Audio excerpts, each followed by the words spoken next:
आदाब और सामाइन, मैं हूँ आपकी मेज़बान इरम इमरान और मेरे साथ हैं नबीला। जी नबीला, कैसी हैं आप? खुदा का बहुत शुक्र है मैडम। नबीला, आज हमारा प्रोग्राम जो है वो छाती के कैंसर के बारे में ये होगा। बहुत अहम है बात करना।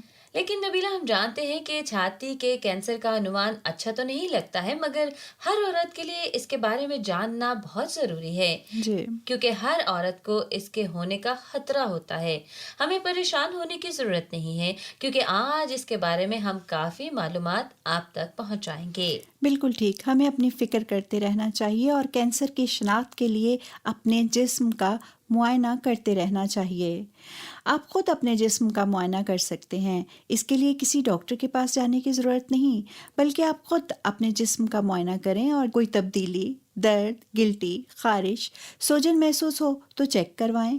20 साल की उम्र से लेकर हर औरत को महीने में एक दफ़ा ये मुआयना ज़रूर करना चाहिए। अगर मुझे पता चले कि कोई गिल्टी या कोई और तब्दीली है, तो क्या इसका मतलब ये है कि मुझे कैंसर है? ये अलामतें कैंसर के होने की आगाही और निशानियां होती हैं। अगर जिस्म में कोई गिल्टी या तब्दीली हो तो इसका ये मतलब तो हरगिज़ नहीं कि आपको कैंसर ही है। फिर भी मेरा मशवरा है कि अगर कोई ऐसी शिकायत हो तो ज़रूर हेल्थ केयर वर्कर से चेक करवाएं कि क्या वजह है। मैं तो आपको यकीन से कहूँगी कि अक्सर ये निशानियाँ होने से छाती का कैंसर नहीं होता। मेरा मतलब है कि कोई और मर्ज़ भी हो सकता है। ज़रूरत इस बात की है कि इन अलामात को मेडिकल असूलों के मुताबिक चेक करवाया जाए ताकि सही इल्म हो जाए और आप मुतमईन हो जाएं और अगर कोई ज़रूरत है तो वक्त से इलाज शुरू करवा सकें। फर्ज किया कि मैं आपके मशवरे पर अमल कर रही हूँ। हो सकता है कि मुझे इन अलामात में से कोई एक दो अलामात मिल जाएं और मैं परेशान हो जाऊं कि मुझे कैंसर हो गया है। तो फिर मुझे क्या करना चाहिए? ठीक है, मैं समझ गई हूँ कि आप परेशान हो गई हैं। ऐसी सूरत हाल में मैं तो ये मशवरा दूंगी कि हेल्थ केयर वर्कर को दिखाएं और अगर मुमकिन हो सके तो मेडिकल डॉक्टर को चेक करवाएं, बल्कि प्रॉपर चेकअप करवाएं। डॉक्टर आपका मुआयना करेगी बिल्कुल वैसे ही जैसे आप खुद मुआयना करती हैं। और अगर पता चले कि कैंसर है और डॉक्टर कहे कि जिस्म का हिस्सा काटे बगैर चारा ही नहीं है, तो क्या वो हिस्सा काटने से बचने के मुकम्मल चांसेस होते हैं? यकीनन अक्सर हम अपनी खूबसूरती और वक़ार को अजीज़ रखते हैं, मगर कभी-कभी ऐसे हालात पैदा हो जाते हैं जो हमारे लिए ज़िंदगी और मौत का सवाल बन जाते हैं। और जब ऐसा मौका आए कि आपको बीमारी में जीना पड़े या बीमारी के बगैर जीना पड़े, यानी ये आपके बस की बात हो कि आप बीमारी के बगैर ज़िंदा रहें या बीमारी की हालत में रहें, तो मेरा ख़्याल है कि आप कहेंगे कि मेरे जिस्म का वो हिस्सा काट दिया जाए, मगर मुझे तंदुरुस्ती वाली ज़िंदगी चाहिए और यही ज़रूरी भी है। जी, तो नबीला, एक और सवाल मैं आपसे पूछने लगी हूँ, शायद वो कई लोगों के दिमाग में आया हो। जी, फर्ज करें कि किसी को मालूम हो गया है कि उसे ब्रेस्ट कैंसर है, तो क्या इसका मतलब ये है कि खुदा उसको प्यार नहीं करता है, या फिर ये कि उसकी जिंदगी में कोई उसने बहुत बड़ा गुनाह किया है जिसकी उसे सजा मिली है, या फिर ये कि उस पर किसी लानत के सबब ये बीमारी आई है? क्या वो अपनी दोस्तों से मुख्तलिफ है, या फिर उन औरतों जैसी नहीं है जिनको कैंसर नहीं है? आप इसके बारे में क्या कहेंगी? इरम, ब्रेस्ट कैंसर का ताल्लुक इन बातों से नहीं और ना ही ब्रेस्ट कैंसर की वजह गुनाह, लानत या नाफरमानी है। इसका पहला खतरा तो औरत को होता है। ये कोई लानत नहीं और ना ही कोई सज़ा है और ना ही इसका ताल्लुक पुरानी ज़िंदगी से है। ये एक जिस्मानी ख़राबी है जिसका होना मुमकिन है। ये किसी भी मुल्क की औरत को, किसी भी मज़हब की औरत को या दुनिया में रहने वाली किसी भी औरत को हो सकता है। अगर किसी को ये मर्ज़ है तो उसे पता होना चाहिए कि ये किसी भी औरत को हो सकता है। और मैं जो ज़रूरी बात समझाना चाहती हूँ वो यही है कि ये बीमारी किसी को किसी भी वक्त हो सकती है। ज़रूरत इस बात की है कि हम अपना ध्यान रखें और इस बीमारी के शुरू होते ही इसको पकड़ने के लिए ज़रूरी है कि अपने जिस्म का खुद मुआयना करते रहें, क्योंकि ये हमारे लिए कोई मुश्किल नहीं है। कुछ साल पहले का मंजर मेरी आंखों के आगे आ गया है, जब मेरी एक दोस्त और उसका शौहर अपनी माँ के साथ, जो कैंसर के सबब से जिंदगी और मौत की कश्मकश में थी, सफर कर रहे थे। खुदा के कलाम बाइबल मुकद्दस का एक बाब मेरे जहन में घूमने लगा, जब वो वहां पहुंचे तो पता चला कि खुदा ने यही कलाम की बातें उसके शौहर के दिल में भी डाल दी हैं। वहां उसने उनके बेड के पास ज़बूर 23 का तसल्ली बख्श कलाम पढ़ा और पढ़ते हुए उनकी माँ खुदा की हजूरी में चल बसी। सामीन, मैं ये ज़बूर आपके सामने पढ़ूंगी। खुदावन मेरा चुपान है, मुझे कमी न होगी। वो मुझे हरी हरी चरागाहों में बिठाता है। वो मुझे राहत के चश्मों के पास ले जाता है। वो मेरी जान को बहाल करता है।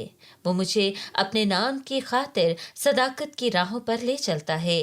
बल्कि खा मौत के साया की वादी में से मेरा गुजर हो, मैं किसी बला से नहीं डरूंगा, क्योंकि तू मेरे साथ है। तेरे आसा और तेरी लाठी से मुझे तसल्ली है। तू मेरे दुश्मनों के रूबरू मेरे आगे दस्तरखान बिछाता है। तूने मेरे सर पर तेल मला है, मेरा प्याला लबरेज होता है। यकीनन भलाई और रहमत उम्र भर मेरे साथ साथ रहेंगे और मैं हमेशा खुदावन के घर में सकूनत करूंगा। सामीन, कई साल पहले मेरी सहेली की सास ने यीशु पर ईमान रखा। ये जानकर कितना इत्मीनान मिल गया कि वो हमेशा खुदा के घर में उसकी हजूरी में रहने के लिए इस दुनिया से चली गई और अब हमेशा का इत्मीनान उन्हें हासिल है। सामीन, क्या आप भेड़ों से वाकिफ हैं? सुस्त और आहिस्ता चलने वाले जानवर जिनके जिस्म पर ऊन होती है और उनसे गोश्त हासिल करने के लिए उन्हें पाला जाता है और वो दूध भी देती है। बाइबल मुकद्दस में हमें अक्सर भेड़ों से तशबीह दी गई है और भेड़ों की तरह कहा गया है। यशायाह नबी के सहीफे में 53 बाब उसकी 6 आयत में ये लिखा है कि हम सब भेड़ों की मानद भटक गए, हम में से हर एक अपनी राह को फेरा, पर खुदावन ने हम सब की बदकिरदारी उस पर ला दी। बेशक भेड़ बहुत अच्छी लगती है, फिर भी मैं भेड़ की तरह नहीं बनना चाहूँगी। भेड़ों में अकल नहीं होती, वो बड़ी आसानी से गलत राह पर चल पड़ती हैं। जिस तरह अक्सर दूसरे जानवर अपनी हिफाजत और फिक्र कर लेते हैं, भेड़ें ऐसा नहीं करती। ना ही वो तेज़ भाग सकती हैं। उनको आगे पीछे और दाएं बाएं की भी समझ नहीं होती। वो बहुत जल्दी और आसानी से गुम हो जाती हैं। भेड़ का सारा सहारा चौपान होता है, चाहे वो भेड़ बचा ले, चाहे दरिंदों को खाने दें। लेकिन एक चरवाहा ऐसा है जो अपनी भेड़ों को कभी नहीं छोड़ता, हमेशा हर हाल में उनका ख्याल रखता है, उन्हें सीधी राह दिखाता है और अगर कहीं वो खो जाएं तो उन्हें ढूंढ निकालता है। सामीन, जब भी हालात से आप परेशान हो तो ज़बूर 23 की आयत को ज़रूर दोहराया करें कि खुदावन मेरा चौपान है, मुझे कमी न होगी। वो मुझे हरी हरी चरागाहों में बिठाता है। वो मुझे पानी के चश्मों के पास ले जाता है। वो मेरी जान को बहाल करता है। जब मुझे याद आया कि खुदावन मेरी जान को बहाल करता है तो फिर मेरी जान सचमुच बहाल हो गई है। खुदा वाकई हमारी फ़िक्र करता है, हमारी ज़रूरत की हर चीज़ें हमें बख्शता है। फिर ना भूख, ना प्यास, ना दुख और ना बीमारी और ना ही कोई परेशानी हमारे करीब फटकती है। दोस्तों, अब आप किस राह की तरफ जाएंगे? क्या आपको भी बहाली की ज़रूरत है? क्या उस वक्त आपको प्यार करने वाले और निगहबानी करने वाले नेक चौपान का सहारा चाहिए? क्या आपको उसकी मदद दरकार है? ये ज़बूर दाऊद बादशाह का लिखा हुआ है। बेशक वो बादशाह बन गया, मगर था तो वो गडरिया, चौपान, भेड़ें चराने वाला। उसको सब पता था कि भेड़ों की रखवाली कैसे की जाती है। उस पर बहुत मुश्किल वक्त आया और वो अपने आप को याद करवा रहा था कि खुदा ने कैसे उसकी फ़िक्र की, प्यार कैसे दिखाया और वफादारी कैसे निभाई। दाऊद को खुदा का मनपसंद शख्स कहा गया है।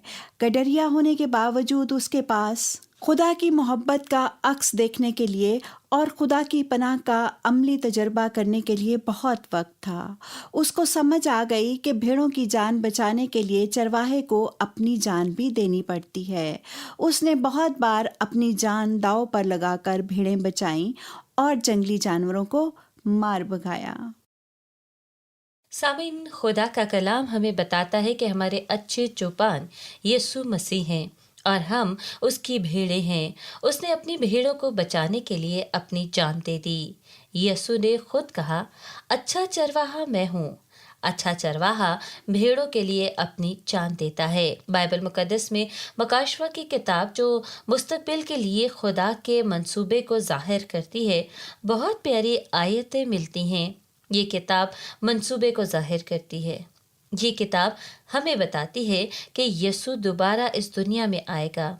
वो सब लोग जो भेड़ों की तरह अपने चुपान को अपना आसरा जानते हैं, उस पर ईमान रखते हैं और उनका भरोसा वही होता है, वो लोग उसके साथ चले जाएंगे और हमेशा उसकी रफ़ाकत उन्हें मिलेगी। वो कभी उससे दूर नहीं होंगे। मुकाशवा नवीस ने ये भी लिखा है कि ना कभी उनको भूख लगेगी, ना प्यास, और ना कभी उनको धूप सताएगी, ना गर्मी, क्योंकि जो बर्रा तख्त के बीच में है वो उनकी गल्लाबानी करेगा और उन्हें आबे हयात के चश्मों के पास ले जाएगा और खुदा उनकी आंखों के सब आंसू पोंछ देगा। और हमारा अच्छा चरवाहा कौन है? हमारा चौपान कौन है? जी हाँ, यीशु मसीह हमारा चरवाहा है। हम उसकी भेड़ें हैं जो हमें हमेशा बचाता है। हमारी खातिर उसने अपनी जान कुर्बान कर दी और आज भी वो हमारी हर तरह से कफालत करता है। वही हमारा आसरा है। हम उसी पर हमेशा ईमान रखते हैं क्योंकि वही हमारा सच्चा और पक्का भरोसा है।